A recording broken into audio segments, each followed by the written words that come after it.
భవిష్యత్తులో యుద్ధాలు critical minerals ఖనిజాల కోసం కూడా భయంకరమైన యుద్ధాలు రావచ్చంట. అవి ఎంత దారుణంగా ఉంటాయంటే ఫస్ట్ బెదిరింపులతో స్టార్ట్ అవుతాయి, తర్వాత యుద్ధాలుగా మారిపోతాయి, ఇంకా అంతకంటే హీనంగా ఆంక్షలు ఇవన్నీ విపరీతంగా జరుగుతాయంట. అయితే ఇప్పుడు ఎందుకు వచ్చింది ఆ చర్చ? ఇదే పెద్ద క్వశ్చన్. ఉక్రెయిన్ లో చాలా క్రిటికల్ మినరల్స్ ఉన్నాయి. దాదాపు ఒక కథనం ప్రకారం అయితే $12 trillion worth of critical minerals ఉన్నాయంట. 5 lakh టన్స్ ఆఫ్ లిథియం ఉందంట. అయితే పాపం యుక్రెయిన్ కి ఇదంతా ఎక్స్ప్లోర్ చేసుకునే శక్తి లేదు, టెక్నాలజీ లేదు. ఆల్రెడీ యుక్రెయిన్ లో ఎక్కువగా క్రిటికల్ మినరల్స్ ఉన్న ప్రాంతం ఈస్టర్న్ ఉక్రెయిన్ అన్నమాట.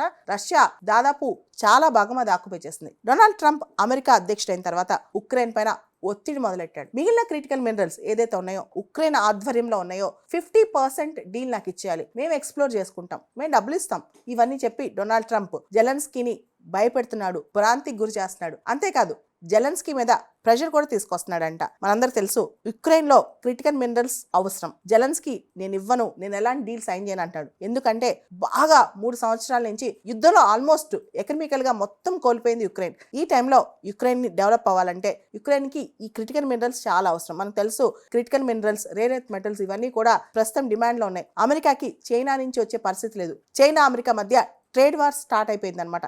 ఈ టైంలో ముఖ్యంగా ఉక్రెయిన్లో ఉన్న క్రిటికల్ మినరల్స్ మీద అమెరికా ఇప్పుడు స్వాధీనం చేసుకోవాలని ఆలోచిస్తుంది అనమాట.